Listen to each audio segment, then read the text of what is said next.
अब नहीं बनेगी। त्रिभुज समकोण बराबर माप के दो इस तरह रच लो। त्रिभुज समकोण बराबर माप के दो इस तरह रच लो। दूसरे का कर्ण पहले त्रिभुज के कर्ण पर रख लो।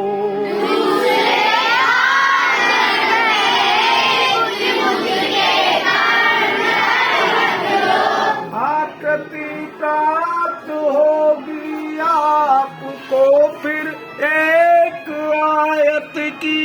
आकृति प्राप्त होगी आपको एक आयत की। सूत्र को भी प्राप्त त्रिभुज के सूत्र से कर लो। जिसके सूत्र को भी आप त्रिभुज के सूत्र से रख लो। आप समझ लीजिए क्या कहा गया है। त्रिभुज समकोण बराबर माप के दो इस तरह रच लो। दो समकोण त्रिभुज बनाओ जिनकी माप बराबर हो, एक बराबर के हो, ऐसे बना लिए। Yes sir. अब इसका कर्ण यानी हाइपोटेन्यूस ये है और इसका कर्ण यानी हाइपोटेन्यूस ये है। समझ गए। अब इसके हाइपोटेन्यूस को इसके ऊपर रख दिया, ये रख दिया तो ऐसी आकृति आपको मिलेगी, ऐसी फिगर मिलेगी या नहीं मिलेगी। इसी को कहेंगे रेक्टेंगल। क्या कहेंगे इसे? रेक्टेंगल। तो ये रेक्टेंगल आपको दो त्रिभुज के जोड़ने पर मिला या नहीं मिला। अब त्रिभुज का सूत्र आपको पता है, ट्रायंगल के एरिया निकालने का सूत्र आपको फार्मूला हमने सिखा दिया और साथ में ये भी बता दिया है कि ट्रायंगल और सर्किल की मेंसुरेशन सीख गए तो सारी सीख गए। बताया है नहीं। अब देखो रेक्टेंगल का भी एरिया ट्रायंगल वाले से ही बन जाएगा। Area of triangle equal to 1/2 into base into height. ये वन ट्रायंगल का हुआ तो एरिया ऑफ टू ट्रायंगल्स कितना हो जाएगा?